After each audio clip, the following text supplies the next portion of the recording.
Mo kí ẹ̀yin brọ́dà mi àti sísítà mi káàkiri àgbáláyé lórí ìkànnì ni a ti ń gbé àṣà, ìṣe àti ẹ̀sìn ilẹ̀ wa lárugẹ. Lónìí ni Arugbá ń gbé igbá lọ sí odò Ọ̀ṣun Òṣogbo. Ọ̀ṣun Òṣogbo Festival 2024 òun ni a wà lónìí. A máa fi wọ̀nyí bí Arugbá ṣe kúrò láti ààfin ọba Àtàọ́jà ti ìlú Òṣogbo wá sí inú Ọ̀ṣun Òṣogbo Grove. Ibẹ̀ ni ẹ máa lọ nísinsìnyí. Ẹ máa bá wa ká lọ. So right now I'm at the palace of Àtàọ́jà Ọ̀ṣun Òṣogbo. Níbẹ̀ ni a lọ. As you can see, people are here waiting for the car to come out. And here we will be going straight to the group, which is going to carry the calabash right up here straight to the river. You can see people are here happy, dancing, rejoicing. Devotees are right here, everybody's happy. You're about to watch how the Arugbá will come out right from the palace and straight to the group. In a couple of minutes, like 2 minutes, like 1 minute, you are going to see the massive crowd coming out to follow Arugbá right from the palace to the river. You can see people are here waiting, they are rejoicing, happy, expecting Arugbá to come out. It's about time for Arugbá to come out right now. Everybody is here, the security officers.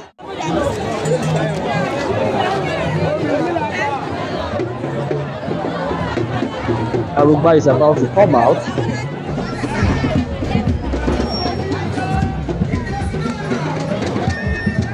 Ọ̀ṣun Òṣogbo Festival 2024. Right now it's about time Arugbá is coming out. Now I'm going to be following them right from here straight to the group. See people happy, dancing, rejoicing. Everybody is going to pray at the group. Arugbá is coming right now. Arugbá is coming right now. It's Get a Better Life TV. This is where we promote the social part. This is Ọ̀ṣun Òṣogbo Festival 2024. Arugbá is coming out. Today is on the 9th of August 2024. This is the day Arugbá will be taking the calabash straight to the group right now. Let's see how it goes. You can see Arugbá is coming. Arugbá is coming. This is the face of the Arugbá. This is the face of the Arugbá. Wow, I'm going to be following there right from here. I'm going to be following the massive crowd right from here. It's not an easy task, but I have to do it for you guys so that you can watch along. This is 2024 Ọ̀ṣun Òṣogbo Festival. This is the day Arugbá is taking calabash straight to the group. So I have to follow them.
Hey!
máa sọ̀rọ̀ yín lọ́nà.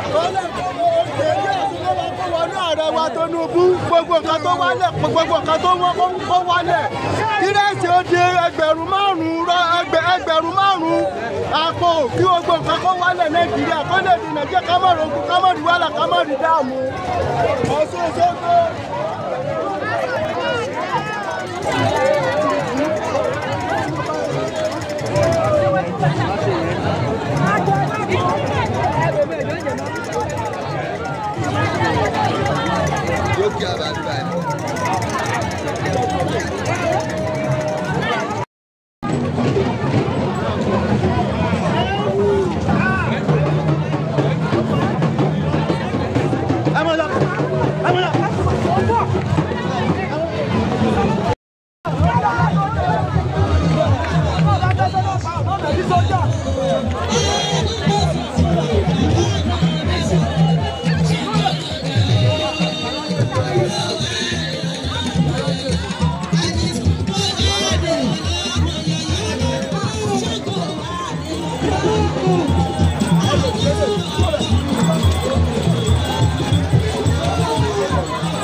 We're back.